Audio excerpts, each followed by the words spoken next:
Happy Friday. Welcome on into Let's Bet It. Lauren Jabbar here with Jared Smith. And Jared is one of my favorite days of the year. April Fool's Day.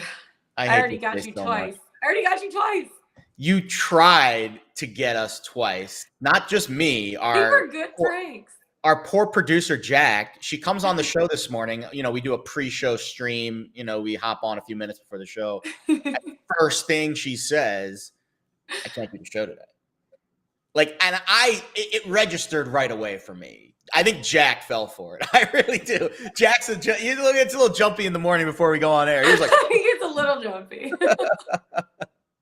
The second prank I think was a really good one because I texted Jared, OMG, guess what? And then I sent the three little typey bubbles so it looks like I'm typing. So he's just waiting on a response. So terrible. It was good. You bought it, didn't you? Well, the reason that I didn't buy it is because I bought the first text. You're like, oh my God, guess what? And I was like, oh man, right before the show, we needed to. He said we have to restart because there's no audio. No, he's messing with us. This is an April Fool's joke. Yeah, exactly. Yeah, exactly. Yeah, exactly. So Jack now has it. I was like, wait, Jared, hold on. We have to restart. That's all my jokes again. Listen. We talked about this yesterday with Teddy. I'm a skeptical person. It is very hard to get me April Fool. It's hard. You have to really, really work for it. I would say of me being letting my guard down with those two jokes you pulled this morning, I would say 10 to 20%. It's hard to get me. That's it? 100%. Well, the first one I knew because you're a professional. There's no way you would log on 15 minutes for the show and tell us you can't do the show. I mean, that's just, that's poor form. The second one, you got me for a little bit, but then the backdrop of my iPad where I saw the text message is different. It was like when you would do it. It's like when you can see a bad Photoshop job, that there's lines and you could see where the Photoshop happened. That's what the second joke was. Honestly, Jack's joke, the third one, that's the closest that I've come because Jack is not a trickster. Jack is a straight shooter. Unlike you, you're like the Joker, the Riddler over there. You're like a Batman villain. Jack is shooter. But I can only keep a straight face for 2 seconds. So I'm like, guys, I can't do the show. Ha, just kidding. You have a terrible poker face. Terrible. Well, you know what? Maybe I'll get you again before the end of the show. I might have a few tricks up my sleeve. Jared, I might have a few tricks up my sleeve. We'll see what happens. Lots to talk about today. We have NBA Morning Radar, NCAA Final Four, which is tomorrow. It's crazy. It's already Saturday. We're going to have Dan Servodidio on to break down some of his picks that he has. NHL Ice Picks, and then we can't end without our Pickswise 3-star play of the day and our best bets of the day. So let's get right into it. Let's bet it. NBA. 5 games left for most teams now in the regular season. The Lakers are now officially out-ish of the play-in game. They're technically tied with the San Antonio Spurs, 11 games back from that first spot. Is this an absolute must-win for the Lakers when 4 of their last 5 games of the season are against playoff teams to finish off the season? They could miss the playoffs, Jared. They definitely could. So last night, I think the game landed right on the number. I think the Lakers were 13-point underdogs last night. They lost by 13. Maybe it was 12.5. So maybe some of you who laid 12 or 12.5 with the Jazz covered, maybe covered there. But they did keep it relatively close if you consider the point spread in that game last night. Now tonight they face the Pelicans, and I've already seen this line flip. So the Lakers opened as a 1.5 favorite. And now it's the Pelicans laying 2.5. And that's a pretty significant flip. Usually when a line flips, it goes from 1 to 1, maybe 1 to 1.5.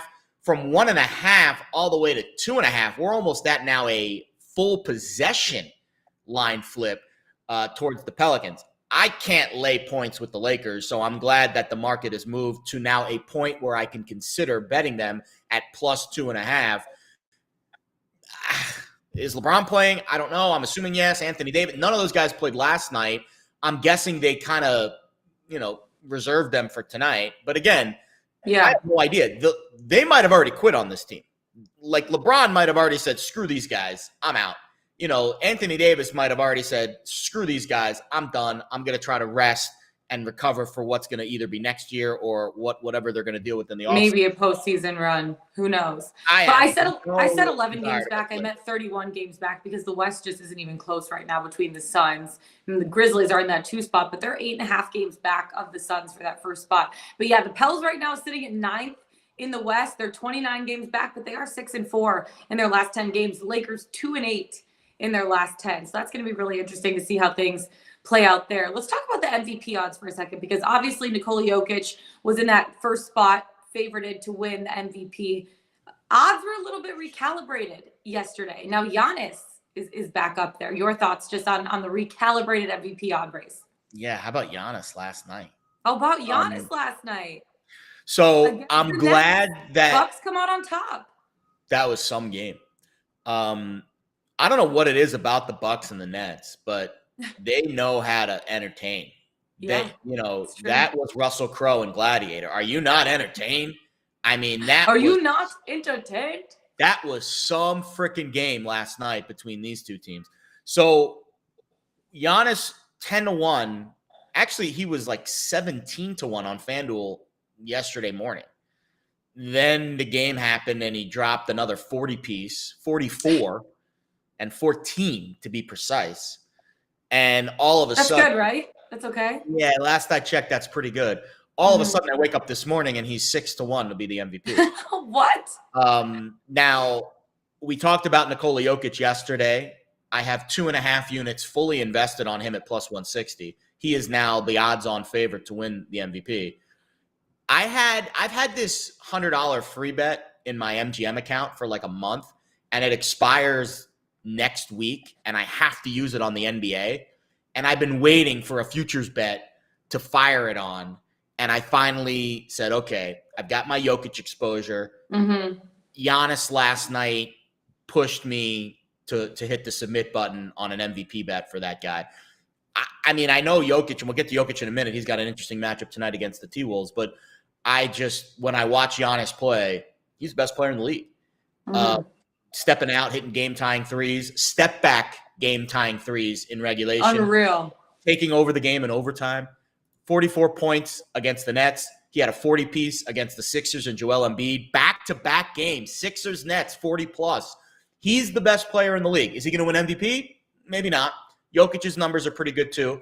But I'm straddling both now. Jokic, Giannis. Doesn't matter who wins. I think it's going to be one of those guys, but I'm on the right side, I think, of that market.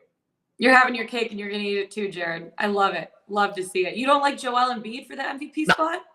Well, good call last night on your Sixers. Yeah. Fade them. Pistons, not only did Pistons cover the 10.5, they beat the Sixers last night. You nailed that. A lot of crazy things happened. The Hawks beat the Cavs. Sixers go down. Nets go down. It was just a wild night in the NBA last night. But you totally nailed it. It shows how good, like, the East is so close. The East is so close. Like, compared to the West right now and just how far back teams are in that 7, 8, 9, 10 spot. In the East, 8 games back. There's a tie for 8, 9, and 10 right now. Only 9 games back. The Nets, the Hornets, the Hawks, all 9 games back from that top spot. And guess what? The Hawks and the Nets play tomorrow. That's going to be a pretty massive game for them. Funny comment by Peter Flanagan in the chat. The Lakers have been an April Fool's joke for more than a month now. That's good, Pete. Thanks, Pete. Love that. Yeah, I appreciate you. The East. So I did a spot last night. I do a spot every week with a Phoenix radio station. So obviously we talk about the Suns a lot, and they keep asking me who is the best matchup that the Suns could face in the NBA Finals. And I feel very, very good that it's going to be either Phoenix or Golden State in the West. Like, honestly, like, I think you could eradicate the other 8 teams or 6 that'll make the top 8, and just flash forward to a Western Conference Final with Golden State and Phoenix, and I'll be content. I have no freaking clue who's coming out of the East. No one knows. I think it's going to be Milwaukee because I think they have the best player, but I can make a case for Boston. I can make a case for Brooklyn. I can make a case for Miami. I can kind of make a case for Philly. I have no idea. hands up. It's going to be really interesting to see how things play out down the stretch. Yeah. Okay, one more bet for you, Jared. Obviously, let's take it back to the West, the Denver Nuggets, Nikola Jokic. You're betting on him tonight at prop, and then we'll bring in Dan Servodidio, get to the boys, talk a little NCAA Final Four. Yeah, men's and women's Final Four. Tonight, the ladies, and tomorrow, ladies' night first, and then tomorrow, the big, the main event with the men. Yeah, so this is kind of a piggyback off of what we saw last night from Giannis. You bet your ass that Jokic was watching that game where Giannis. Absolutely. 100%. And he knows just as well as we do now that the MVP race, I think, is down to him and Giannis. So I think there's going to be some motivation to kind of match what Giannis did last night. Maybe not necessarily scoring, but points, or assists and rebounds. That's what we're targeting tonight with Giannis with Jokic. Over 21.5 rebounds and assists. The Nuggets are hosting the Timberwolves tonight. Jokic has gone over this number in 2 straight. 22 and 30 are his last 2 totals with rebounds and assists. He had 24, 16 rebounds, 16 freaking rebounds, 8 assists versus the T-Wolves about a month and a half ago. He's averaging 15 rebounds in 3 games against the T-Wolves this year. The reason why we're leaving out points, first of all, it's a high number for points. It's a high total game too. Second of all, I think Karl-Anthony Towns is a pretty good defensive matchup for Jokic, and I think we're going to see a lot of double teams as well, trying to get the ball out of the post. So I think we're going to see a lot of assists tonight for Jokic, and again, the rebounding numbers against the T-Wolves have been stellar. And to me, it's that motivational factor where Jokic is going to want to put on a show after what Giannis did last night. I would be okay with you even sprinkling on his triple-double number tonight. He had a triple-double against the T-Wolves earlier this year. I think it's around plus 200. Totally fine if you want to sprinkle on that. But my official play for this game, Nikola Jokic, over 21.5 rebounds plus assists. It's minus 115. You can get it over at Bet365 if you're in the New Jersey area. But it's an available number at the other books. You might just have to pay a little more juice for it. But I love this number for Nikola tonight. I know. I like it too. And it's going to be interesting to see how those MVP odds are maybe again recalibrated after the game tonight. He has another triple-double and goes off for like 40, 20, and 10. Then, yeah probably. Yeah. All right. Let's bring in Dan Servodidio because we have the ladies' night tonight, Friday night, ladies' night, Saturday night, men's night. Is there even a thing such as men's night at a bar? I don't even think so at this point. And let's be honest, every night is ladies' night. Every night's ladies' night, baby. Dan Servodidio, college basketball analyst for Fantasy Alarm. Okay, Servo, first of all, happy Friday. How are you? I'm doing great. I half expected you guys to leave me in the waiting room with it being April Fool's and all these jokes being played already. She's already, emptied her chamber with April Fool's jokes. Yeah, I got my blinders are up and I'm ready. Put your radar up. We got a trickster here on the show today. Not me. I don't know what you're talking about. Yeah, right. She's got a pretty angelic face, but she will just bury you. She's got devil horns that she had to shave down. Watch out. Just to shave off the devil horns before every show. Okay. Well, maybe I'll try to pull out another joke. I honestly only have like 2 jokes up my sleeve, and I already used both of them. So at this point, I'm out. I'm out of tricks. I got. You say that now. Well, I'm waiting. Yeah, right. I got nothing else. If she texts you, oh my God, I have to tell you something. Don't fall for it, Dan. Okay. Let's talk about the women's Final Four going on tonight. South Carolina taking on Louisville. Connecticut taking on Stanford. Servo, I'll go with you first. Who are your best bets for the ladies' Final Four?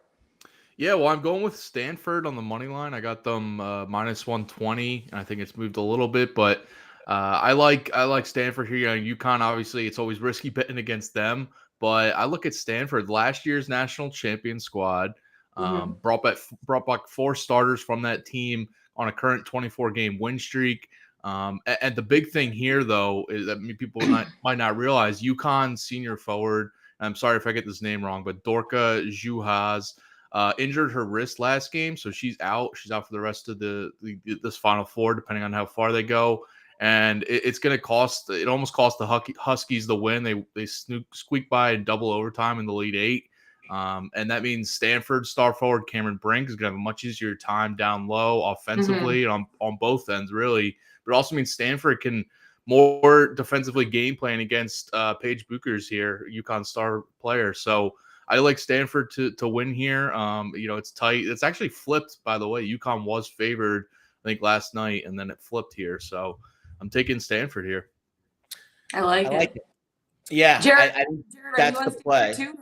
How do you feel? Yeah, I think that's the play. If you're going to bet that game on the spread, or money line, I would take Stanford. Bukers is Bukers. I always mispronounce her name. I want to say Beckers. I want to say Beckers, but it's not. It's Bukers. It is Bukers. So she's the star of the show, and I'm actually impressed. Shout out appreciation post here for FanDuel for being the only sports book that I found that actually is posting player props for this game, for any women's basketball game. It's actually, I think, the first time player props have ever been posted for a women's college basketball game. Let's go. Wow. Which is awesome.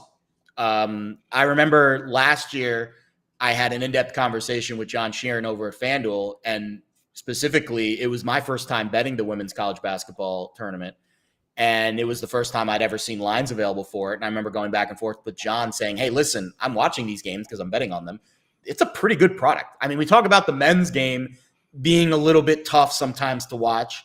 The women's game, I encourage everybody to watch these games tonight, especially the UConn-Stanford game. It's going to be a classic, I think. Yeah.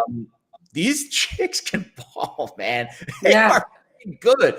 And the quality of play is really high. It's an easy game to watch. I like the quarters format.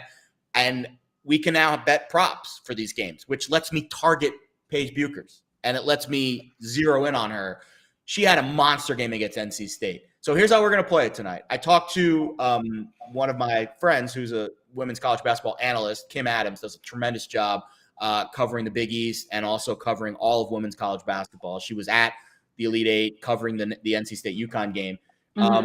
She gave me her analysis. She said, because I mean, let's be honest, I've not watched one women's college basketball game really all year. So for me to give my analysis is kind of dumb, but I have smart people who do watch. She said, South Carolina is definitely winning their semi. This is a direct quote from my text message with her. So we're going to put South Carolina money line in a parlay. And it's tough for me. It's tough for me to pick between Stanford and UConn. Kim couldn't pick. She said, I think the winner of that other game is going to win the title, but it's really hard to pick, Stanford or UConn. But ... Paige Bukers, like eyeball emoji. And I was like, okay, so let's put Paige's points prop in the parlay with South Carolina money line. You put those together. I think it's 16.5 points to the over. South Carolina money line, and it's plus money. Not a bad little parlay there. You get both games. You get to watch. I think South Carolina is the first game, right, Dan? I think so too. Yep. Yeah. So you get the first game. Hopefully South Carolina wins. It's like a minus 400 price on their money line, and then we can just take the Paige Bukers points prop into the second game and watch her play basketball, which is a delight. She is a delight to watch. So that's how I'm playing it tonight. Not a huge bet, just one unit, but I want a slice of these Final Four games on the ladies' side because it's a really good product, and I'm very proud of FanDuel for posting player props for these games. That really is awesome. Go FanDuel. Yeah. Let's go. Fan of FanDuel. You love to see it. We got the men's games going on tomorrow. Ladies' games tonight, men's games tomorrow. Let's talk about this Kansas-Villanova game for a second. You guys are both maybe disagreeing with me, maybe agreeing with me. Servo, who you got for this Kansas-Nova game? Well, I see you're on Kansas, right? Here? Yes. Yeah. I'm the odd man out today. So I got to be honest. I'm staying away from the spread. I do like on FanDuel, you can go win margin. So I'm going Kansas to win by 1 to 10 points because I do think Villanova is going to have fight in this and can keep it close. The spread just scares me a little bit. I have a little too much respect for Nova, even with Justin Moore out.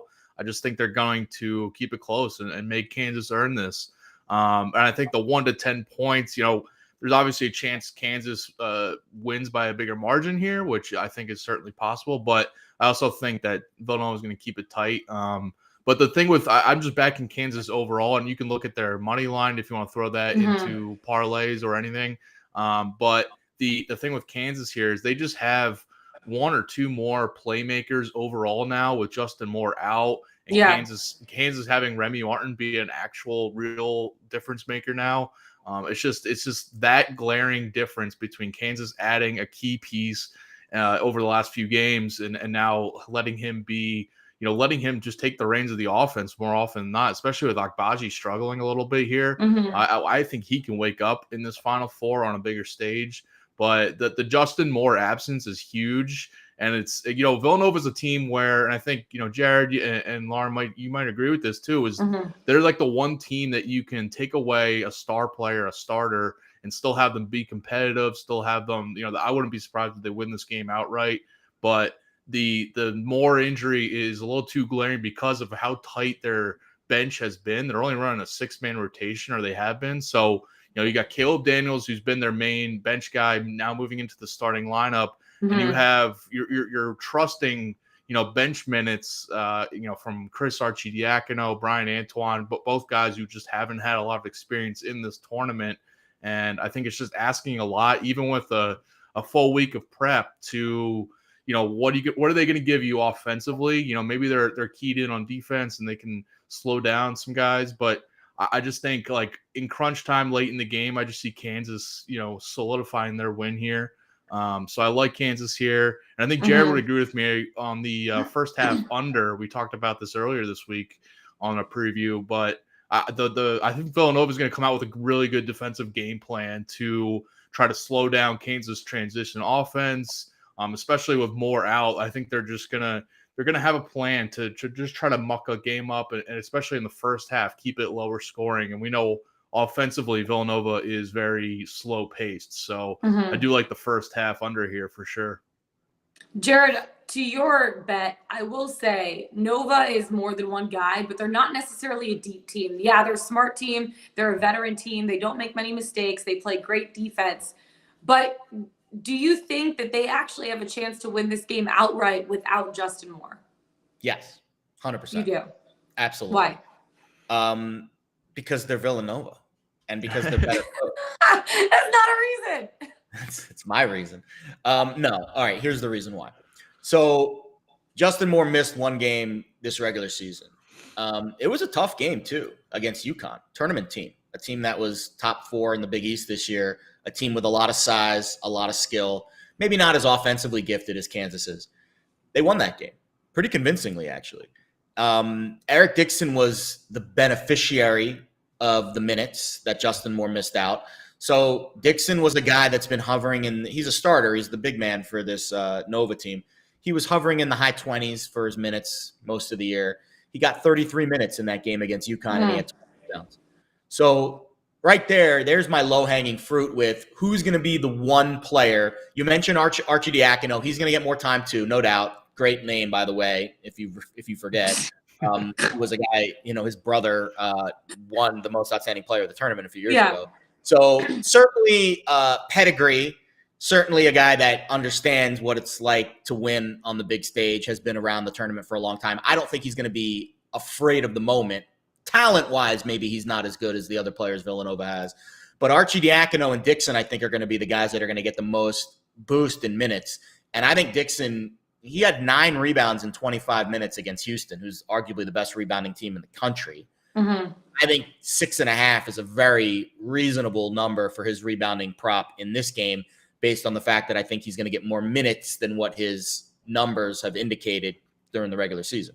So right there, low-hanging fruit, Eric Dixon over 6.5 rebounds. Totally agree. First half under. Nova's going to come out. They're going to try to slow the game down. They're going to try to muck it up. 62.5 is gone. I'm seeing 61.5 now. I think there might be a 62 out there. I still would play that to the under. Full game under as well.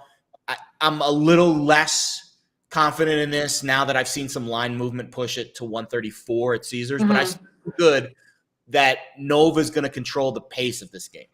All right, now let's get into the spread. So, yeah, obviously Kansas is the better team. I don't doubt that. But I like the fact that Nova's had an extra day to prepare and rest. Kansas played Sunday. Nova played Saturday. Yeah. Jay Wright was watching that game on Sunday. You still have a week.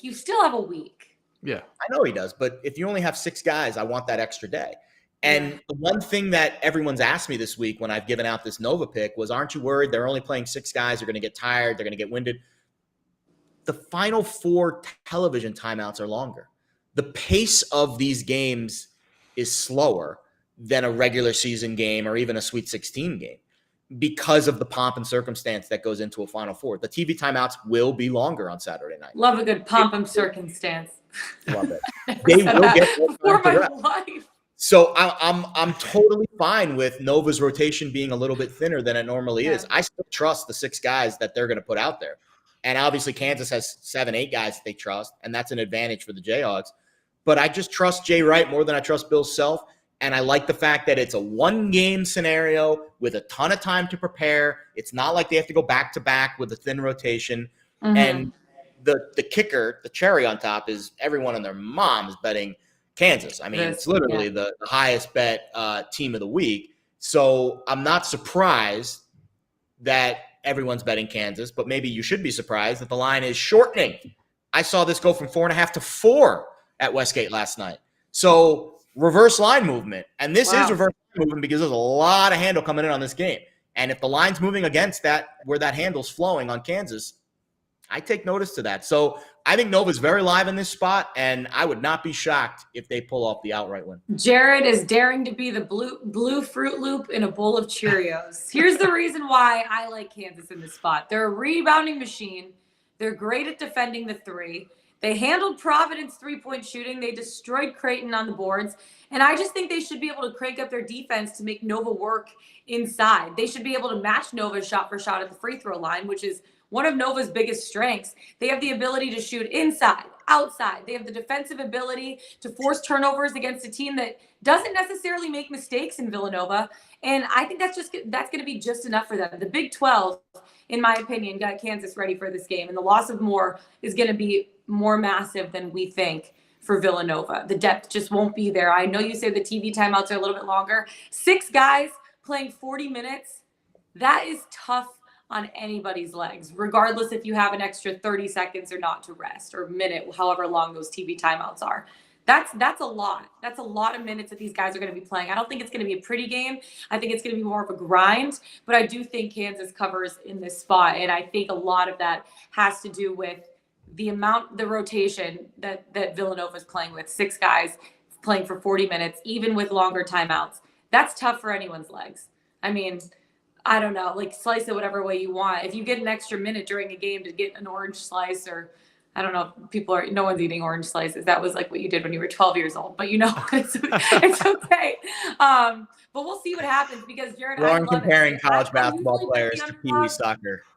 I usually bet the underdog. So Jared, I support you that you are. I'm shocked that you're not betting the underdog, frankly. I know. And to be honest, let's move on to the next game. I'm more nervous that I'm not betting North Carolina in this spot because I am working, obviously, the Hawks-Nets game tomorrow night, and Dominique Wilkins can't work that game. So who steps in the analyst spot?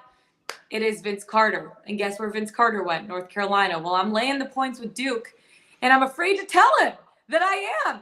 So now I'm a little bit nervous about betting Duke in this spot because I feel like I'm going to be working this Hawks-Nets game with him. I need to be rooting for his team, right? I don't know. Servo, what do you think?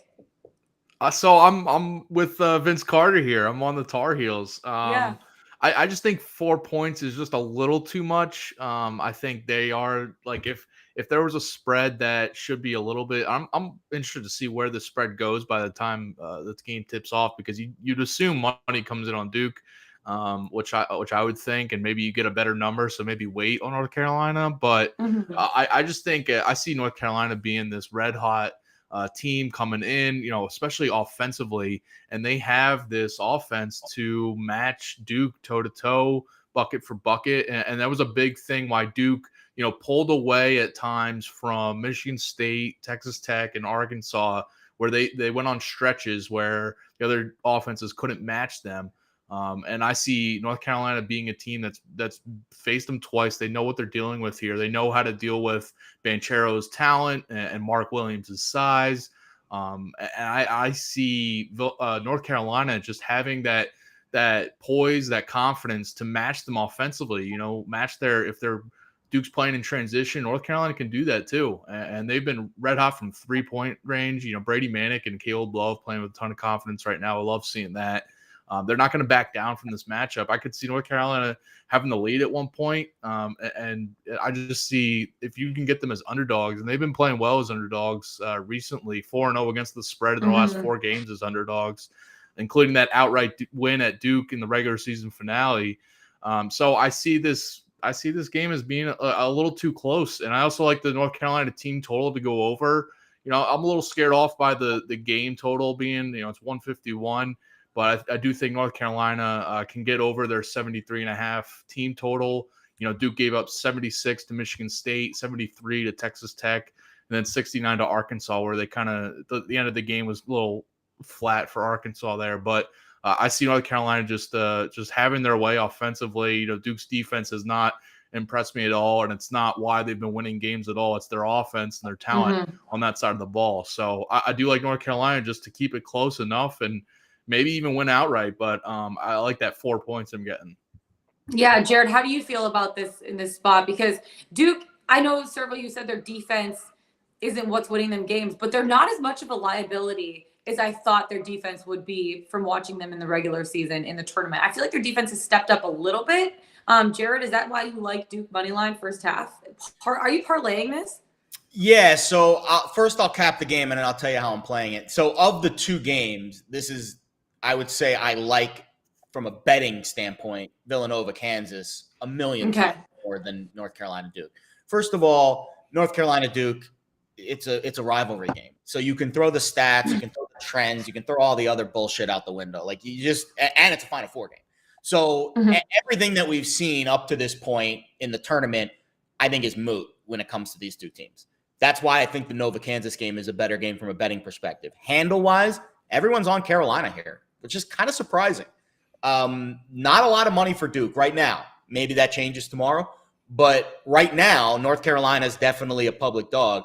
To your point, Lauren, Duke's defense in the tournament has been subpar, 47th out of 68 teams in Torvik's defensive rankings in the tournament. Their offense, great. Yeah. Numero uno. North Carolina, much more balanced, top 10 in both offensive and defensive efficiency during the tournament. So there's the basics of the game. Now let's get into, I think, what is going to decide this game, and it's the rebounding margin. The rebounding margin has decided the first 2 games of UNC and Duke this year. The game that Duke won at the Dean Dome down in Chapel Hill, it was dominating. They won by 20 points, and they won by 16 on the glass. That's the kind of effort I think it's going to take for Duke to win this game. They're going to have to rebound their asses off, and they're going to have to keep Baycott and Manick in check. And I don't know if they can do that. I think this is going to be a tremendous game. So here's how I'm going to play it. I do think Duke wins, and I do think Duke comes out with their hair on fire because the last time these 2 teams played, they got embarrassed at home in Coach K's last game at Cameron. So I think Duke is a good spot to play the first half money line, and we'll just take it a step further. We're going to do a same-game parlay, Duke first half money line, Duke full game money line. Basically them just to win both the first half and the full game. And it's even money. So, the Duke first half money line's around minus 120-ish. The full game money line's around minus 170-ish. Actually, like minus 180, minus 190. So I think we're getting a good price on this parlay. And I'm not betting it for a lot. It's not my favorite pick of the weekend. I like the Nova-Kansas game a lot more from a betting perspective. I think this Duke-UNC game is a popcorn game. You sit back, you watch, you enjoy it. But I do think Duke prevails. I do think they cut down the nets on Monday night as well. Yeah, something that also stood out to me. I know you said the rebounding, but I also think the shooting is going to be huge. So I was stat searching. And I said this a little bit earlier in the week too. I'm gonna die on this hill. Duke has shot 50% or more of its shots, or Duke has hit 50% or more of its shots in 18 games. That includes each of the last 4, 8 of the last 12. Now I was looking at some of UNC's numbers. UNC is 0-6 when allowing teams to make 51% or more of their shots. They're 10-9 when teams make 44% or more. And guess what? The Tar Heels are 18-0 when limiting teams to under 44% from the field. Now, Duke has been held to under 44% this season. just 6 times. I think that that's going to be a huge thing. If Duke can get their shooting numbers up, if they can get their shot flowing, if the rims are looking big, the nets are feeling good, there's no chance that the Tar Heels win this game. So I just thought that was really interesting. 18-0 when limiting teams to under 44%, but 0-6 when teams make over 51% from the field. So I think Duke is going to be relentless shooting the ball and with their free throws. This game is going to come down to the final couple of minutes. I'm really looking forward to watching this game. But yeah, I can't wait, guys. Final Four tonight for the ladies. Final Four tomorrow for the men. Let's have a party. Let's have a party. Let's go. Servo, thanks so much for coming on. I'm sure we're going to talk to you a lot more in the coming weeks. But have a great day. Best of luck with your bets. And we'll talk to you soon. Happy Friday. Yeah, thank you. Thank you both for bringing me on as always. Good stuff, Servo. Bye, Servo. Appreciate you, man. Also, you have time, and you do have plenty of time before Saturday night. Everyone should go watch our mega March Madness Final Four preview. It's about 45 minutes, and we cover both games. Most outstanding player. Servo does a great job as always, doing his thing. Futures, exacta results, everything. We dive into love to see it. Very, very deeply. Deep dives. Deeply dives. Servo, right, thank you so much. Happy Friday. I don't know. I just held the peace sign. It felt necessary. Okay, let's move on to the ice. Let's move on to the ice really quick. I'm going to get your bet, go into our best bets of the day because my ice bet is also my best bet of the day. So We're on the same game. We're betting them a little bit differently. The Blues taking on the Oilers. Tell me why you like the total for this game.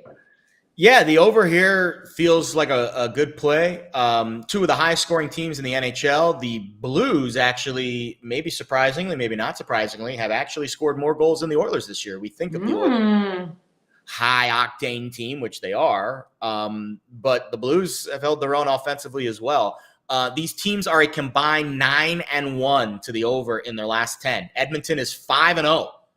Blues are 4-1. The Oilers are averaging 8 goals in their full games, not them scoring it, but Oilers games are averaging 8 goals over the last 11. Edmonton has been an up and down team of late. And to me, the Blues, who are playing tomorrow night in Calgary, are likely going to have Jordan Binnington in net tonight, who's been the lesser of the two goalies between Husso, I don't know how to pronounce it. Ville Husso. There you go. It does roll off the tongue very nicely. Binnington, a minus 6.3 goals saved above expected this year. Ville Husso, much better. So, again, the goalie matchups are pending. It's only 10:40 here on the East Coast. I have no idea who's in net tonight for St. Louis, but I am basing this bet off of Binnington being the netminder tonight, assuming they will save Ville Husso for their much more difficult game tomorrow night in Calgary. So we're going to go over 6.5. Blues and Oilers. Before I get into my best bet, because I'm also tailing you on that, I really think this game is going to be a high-octane, high-scoring game. High-octane offenses, high-scoring game. Let's get to our Pickswise.com website. Give us the 3-star play of the day. Who we got today, Jared? Well, there's a couple. There's a game, or there's a pick on the Knights Kraken tonight. Tyler Mortimer has a pick there. And God bless Philip Tomich. He is brave enough to bet this Lakers-Pelicans game tonight. So those are the two picks that I will direct your attention to for tonight's card. Oh, by the way, yours truly also has a 3-star play for tomorrow night's Villanova-Kansas game. Okay. Make sure to check that out, Pickswise.com website. You don't want to miss out at your best opportunity to win some quiche, money. Okay. Let's get back into the NHL because I also like this Blues-Oilers game. I am going to tell you on the over. This is going to be an extremely high-scoring game. But I like the Oilers at home. 3-way money line at plus 100, even money. The last time they played, the Blues won 4-2 at home. Now, the Blues are coming off of a win over the Canucks. They need to be better defensively in a game like tonight. But they've been really streaky this season. They'll be like really good for 1 week, and then they'll be really bad for another week. But they are the 5th best offensive team in the NHL right now, like you were saying, Jared. They're scoring 3.5 goals per game. Now, the Oilers, they're coming off of a win over the Kings. They're riding. I'm going to be riding with the Oilers in this game. They played solid the last couple of weeks. They have the offensive firepower, in my opinion, to take down the Blues. They're scoring 3.4 goals per game, which is the 7th most in the NHL right now. And they take the 9th most shots in the NHL. The Blues only take like the 15th, 16th most shots. So the Oilers are just peppering the goaltenders, like peppering them. Obviously, they face some solid goaltenders. If it is Binnington and net tonight, not saying that he's not solid, but I definitely trust Husso a little bit more for the Blues. So it's going to be, kind of dependent on who's in between the pipes, but I do think this game's going to go to the over. Connor McDavid is going to create offense, help carry his team to victory, and the Blues just have been a little too shaky and streaky for me at this point of the season. Mike Smith, not the best numbers this season for the Oilers, but I think he could be solid between the pipes. He still has a .923 save percentage, but his goals against average, not the best, 3.41. I think that the Oilers are going to be able to outscore the Blues in this game. I think the Blues are still going to score a decent amount of goals just because 3.41 goals against average, not great. If they score over 3 goals, the Blues or the Oilers have to score 4 at least. But I like the home crowd behind them in this game. And the Oilers have their eyes set on the playoffs. Give me the Oilers, 3-way money line at home, high-octane offense led by Connor McDavid. Let's go. Plus 100. Love it. Lock it in. You like the Fresno State money line tonight. Yeah, I screwed up, by the way. Last night, I apologize. I gave this out as yesterday's play of the day, and the game got moved because of travel issues for Fresno State. So I apologize for jumping that gun. Guess what? The game's happening tonight. I promise you, 6 o'clock Eastern, Fresno State in Conway, South Carolina. You ever been to the Myrtle Beach area? Coastal. Coastal's the home team tonight. The Chanticleers. Bulldogs have the better defense, 32nd in adjusted defense this year, and they run a absurdly slow tempo. They are a grinded out defensive team, and they're facing Coastal, who struggles with turnovers, 307th in turnover percentage this season. They've played 3 basketball classic games in this weird tournament, this non-NCAA tournament, and they've turned it over 46 times. They've won all 3 games. The big reason that they won the last game against South Alabama, they drove a stake through my heart because I had South Alabama money line. They hit a buzzer beater 3 or a near buzzer beater 3 to tie the game in regulation, and then down too late, another buzzer beater to win it and just rip my heart out. But I think their luck runs out tonight because they're going up against, again, as I said, the Bulldogs' top 40 defensive team and their big man, Orlando Robinson, who is an NBA caliber prospect, a true 7-footer. He can stretch it out from the arc. He can shoot the 3. He's got the mid-range game. He's obviously good defensively as well. He had 20 points, 7 rebounds, 3 assists, 3 steals in their 19-point win over Southern Utah in the semis. And in the final cherry on top of this game, I know the Mountain West didn't do great in the NCAA tournament, but they are a really good conference top to bottom. They have more talent than Coastal Carolina's Sun Belt Conference. Big gap in the conference RPIs there. I think the Mountain West wins this battle. I think Fresno State's the better team top to bottom. I bet it on the money line. Minus 145 at DraftKings. I don't want to mess around with the spread or any late garbage buzzer beaters or backdoor covers. So we're going to bet Fresno State money line laying 45 cents. That is my play of the day, and it is today. Unlike yesterday when I gave it out and it was not today. This is the play of today. You know what, Jared?